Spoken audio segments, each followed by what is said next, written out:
मुकाबला बेहद शानदार रहा। पहला मुकाबला खेला गया England champions versus Pakistan champions के बीच बर्मिंघम में, और ये बेहद रोमांचक और नजदीकी मुकाबला रहा। पाकिस्तान चैंपियंस ने पहले बल्लेबाजी करते हुए 160 रन बनाए, जिसमें मोहम्मद हाफिज ने 34 गेंदों पर ताबड़तोड़ 54 रनों की पारी खेली। स्ट्राइक रेट रहा 158.82। उनके अनुभव ने टीम को मुश्किल से उबारने का काम किया, जाहिर तौर पर ऐसा लगा। हालांकि शुरुआत कुछ खास नहीं रही थी। 8.4 ओवर में सिर्फ 48 रन पर 4 विकेट गंवा दिए थे पाकिस्तान चैंपियंस ने, लेकिन हाफिज और निचले क्रम की साझेदारी ने स्कोर को 160 तक पहुंचा दिया, जो एक डिसेंट स्कोर था। दूसरी ओर जवाब में इंग्लैंड चैंपियंस ने अच्छी फाइट दी। फिल मास्टर ने शानदार पारी खेली, लेकिन 20 ओवर में टीम पहुंची सिर्फ 155 पर। 3 ही विकेट गिरे, लेकिन रन पूरे नहीं हुए, और बेहद करीबी मुकाबले में 5 रन से पाकिस्तान चैंपियंस को जीत मिली। यानी सीजन 2 का पहला मुकाबला पाकिस्तान के नाम हो गया। तो शानदार शुरुआत हुई है इस लीग की, दूसरा सीजन ही है, और आज एक बेहद शानदार मुकाबला होने वाला है। चलिए अब उसके बारे में बात करते हैं। बारी है West Indies champions versus south Africa champions की। आज बर्मिंघम में ये मुकाबला खेला जाएगा, और एक बार फिर लेजेंड्स टकराएंगे आपस में। अगर हम इस टीम की बात करते हैं तो एक से बढ़कर एक नाम आपको देखने को मिलेंगे। Chris Gayle, Dwayne Bravo, Kieron Pollard, ये नाम ही काफी हैं अपने आप में। गेल के 14,500 से ज्यादा T20 रन हैं, तो ब्रावो के 600 से ज्यादा विकेट हैं, और पोलार्ड का दमदार जो फिनिशिंग टच है, ये तिकड़ी आज साउथ अफ्रीका के खिलाफ मैदान में उतरने वाली है, और जाहिर तौर पर ये बेहद शानदार नजारा होने वाला है। सीजन 1 की अगर हम बात करें तो चार्ली वॉल्टन ने 181 की स्ट्राइक रेट से जबरदस्त धूम मचाई थी। एशले मार्श ने 13 छक्के लगाए थे, और ड्वेन स्मिथ ने सिर्फ 6 मैचों में ही बना दिए थे 202 रन। ये वेस्ट इंडीज लाइनअप सिर्फ नाम नहीं है, बल्कि ये फॉर्म में भी है।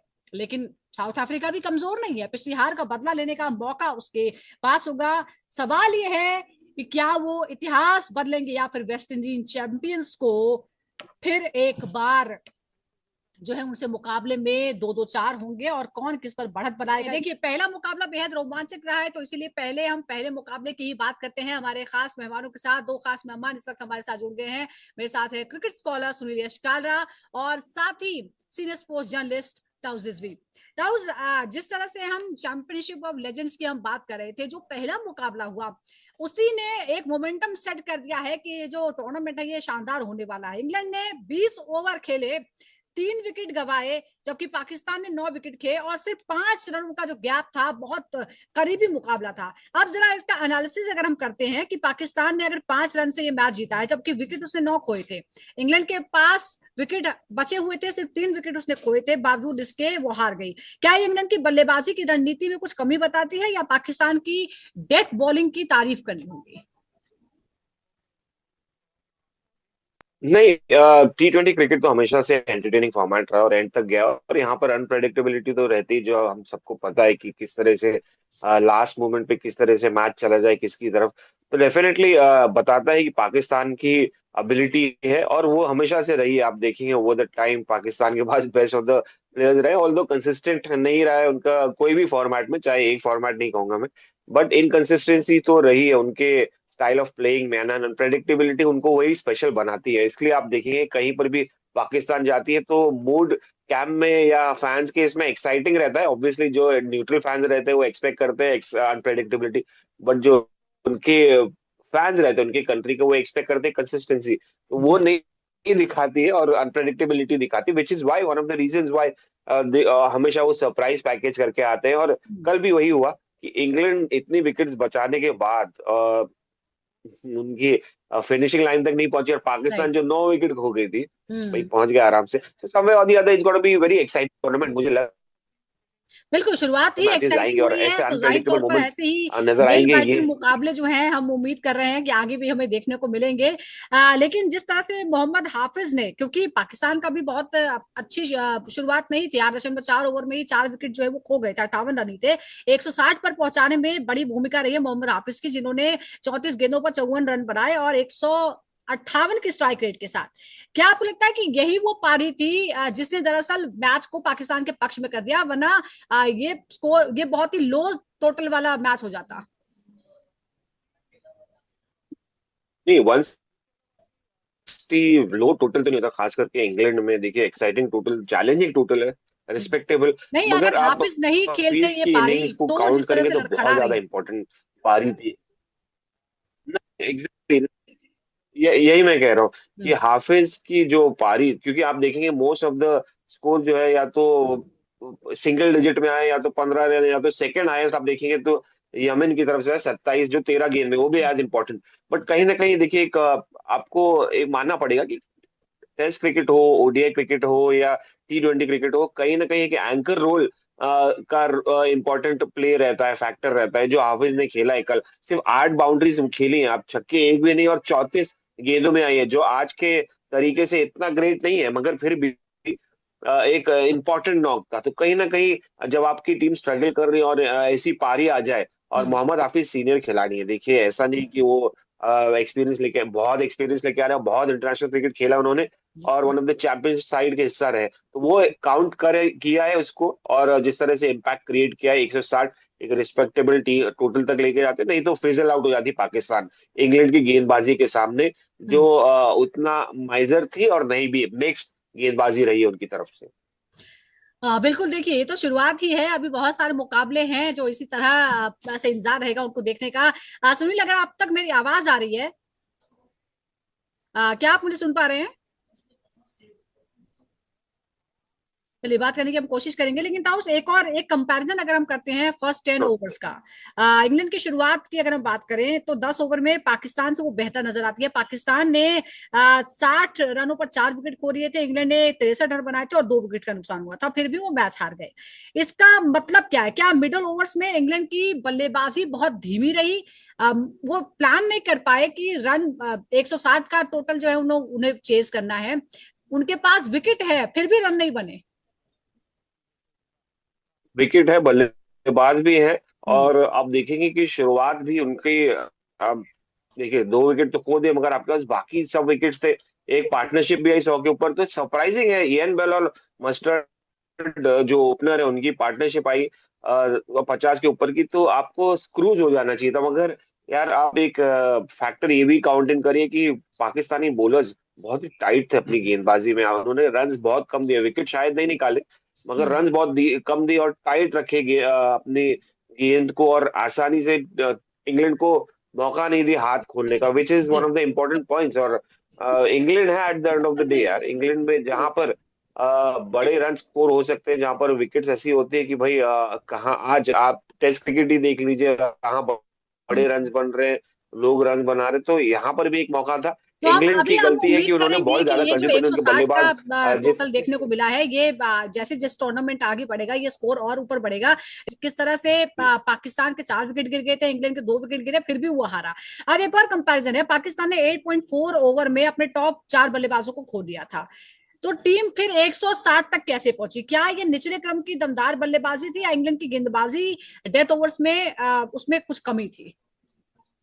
देखिए, पाकिस्तान जब T20 गेम्स आती है, चाहे वो अंडर 19 हो, सीनियर क्रिकेट हो, वुमेन्स क्रिकेट हो, या लेजेंड्स क्रिकेट हो, उसके अंदर एक बात तो बड़ी तय है उसके अंदर, कि वो बहुत ही अच्छी तरीके से खेलते हैं, और वो एक अनएक्सपेक्टेड तरीके से ले आते हैं। चाहे वो 6 रन की या 8 रन की अगर एवरेज हो, वो दोनों उसको खत्म कर देते हैं। और उनको तरीका आता है। शोएब मलिक जैसे बल्लेबाज है जो बैटिंग और बॉलिंग और फिटनेस से भी काफी तगड़े हैं। तो आपको लगता है कि ये चीजें हैं उनके पास, जो स्किल है T20 का, वो अनमैचेबल है।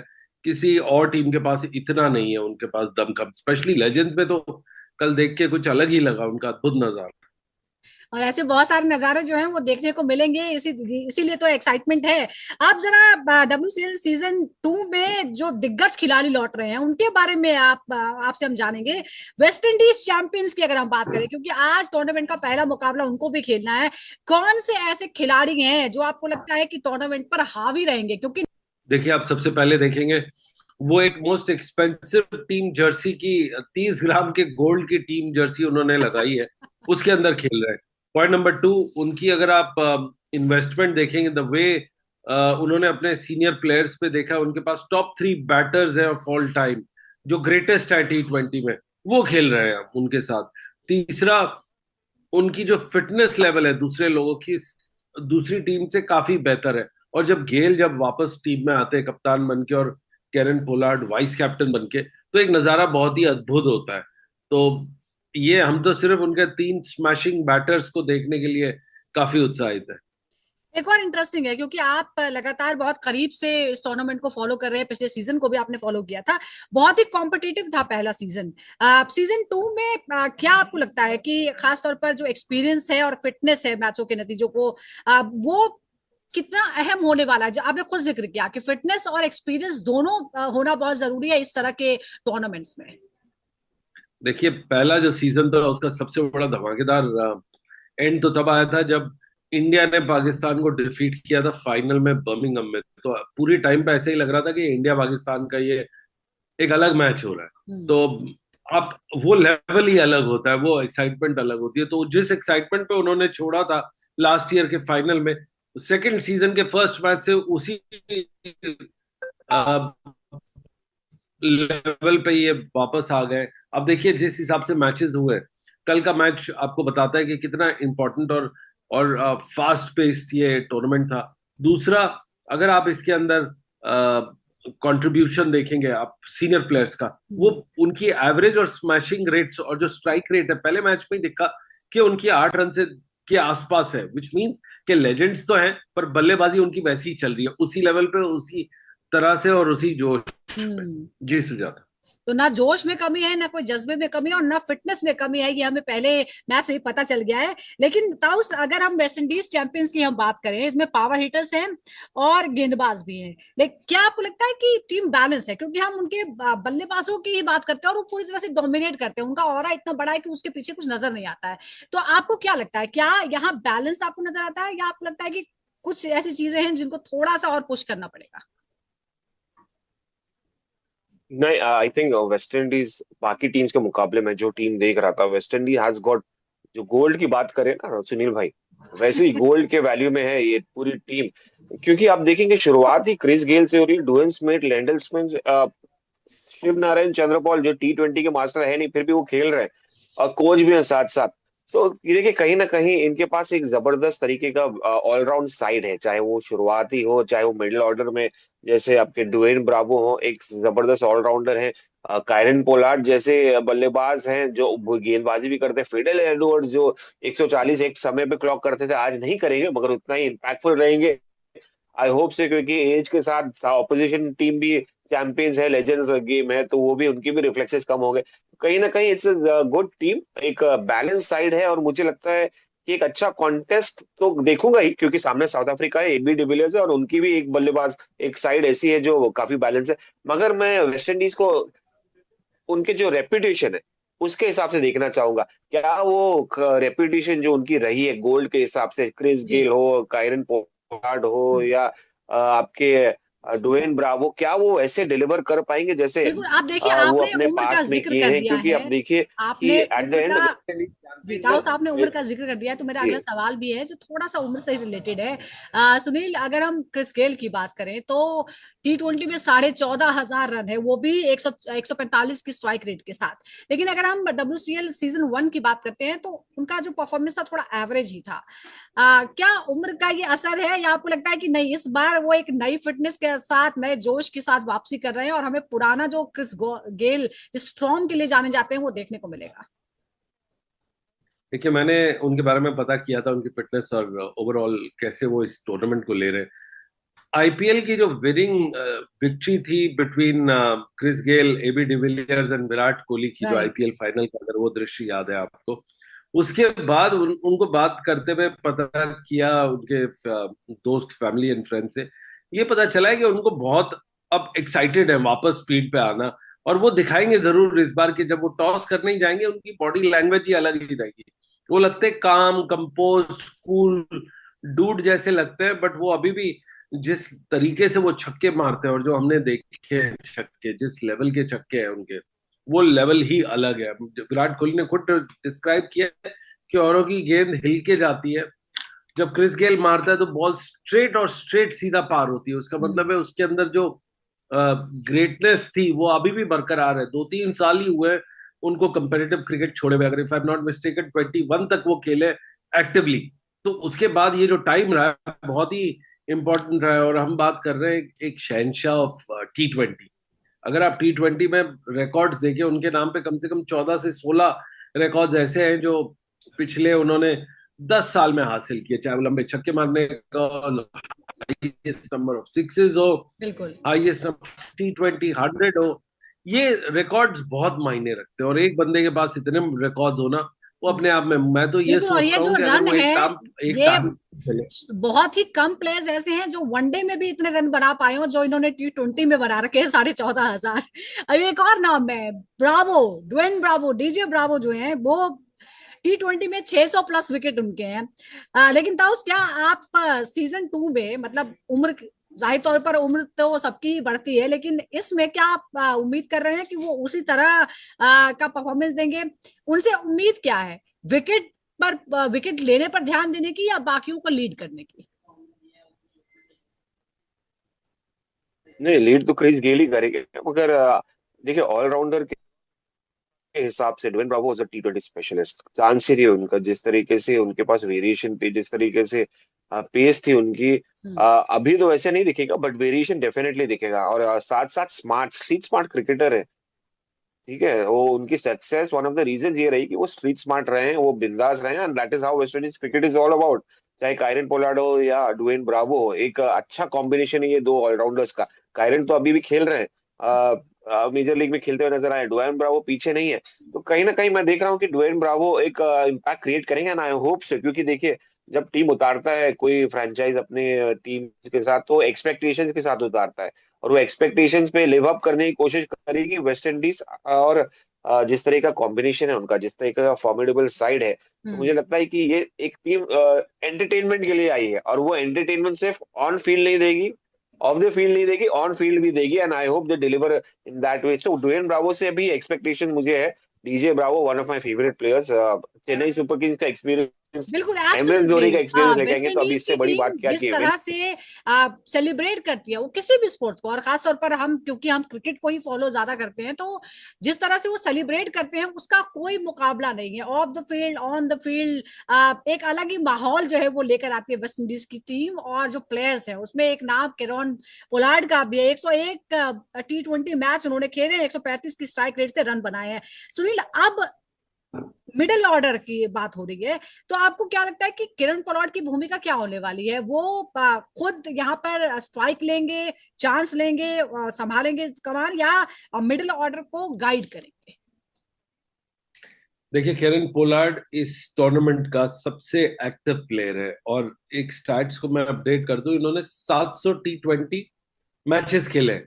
ये अपनी कंट्री के लिए नहीं, ओवरऑल जी। लीग्स में कंसिस्टेंटली लास्ट वीक तक ये आप देखेंगे तो इनकी टीम फाइनल में पहुंची थी अमेरिकन लीग में, हम्म। जिसके अंदर वो पार्ट पार्ट थे जिसके। तो इसका ये मतलब है कि केरन पोलार्ड जो खेलते हैं और जिस लेवल पे खेलते हैं, वो बिल्कुल अलग ही है। ये जोन में है, अभी भी ये एक्टिव क्रिकेटर है, सबके साथ खेलते हैं ये। तो इनका mindset as a coach cum player जरूर रहता है T20 लीग्स में। इस पर्टिकुलर लीग में वो सबसे डिस्ट्रक्टिव बैटर रहेंगे। उनकी स्कोरिंग पावर के साथ साथ उनका जो एबिलिटी है और जो क्रिकेट सेंस है उनका T20 का, वो बहुत ही काबिले तारीफ है। खुद ही अपने आप फील्डिंग अपने आप वो हटके लग जाते हैं किसी जगह पे, और पता चलता है कि अगली गेंद पे वहीं पे क्या चाहता है। तो वो एक बहुत ही एजाइल फील्डर के साथ साथ एक बहुत ही डिस्ट्रक्टिव बैटर रहेंगे hmm. In this tournament throughout. बिल्कुल, एक बड़ा प्रेडिक्शन जो है वो आपकी तरफ से देखने को मिला है। केरन पोलार्ड पर सबकी नजरें रहेंगी, वेस्ट इंडीज टीम पर सबकी नजरें रहेंगी। तो आज है दूसरे सीजन का दूसरा मुकाबला, West Indies champions versus south Africa champions, और सभी की निगाहें इस पर है। एक एक्साइटिंग मैच होने की पूरी उम्मीद की जा रही है। बहुत बहुत शुक्रिया आपका सुनील यश कालरा और ताउस रिजवी हमारे साथ जुड़ने के लिए। दर्शकों का भी बहुत बहुत शुक्रिया। इसी तरह लगातार जुड़े रहिए क्रिकेट प्रेडिक्टर के साथ। फिलहाल छोटे से ब्रेक के लिए।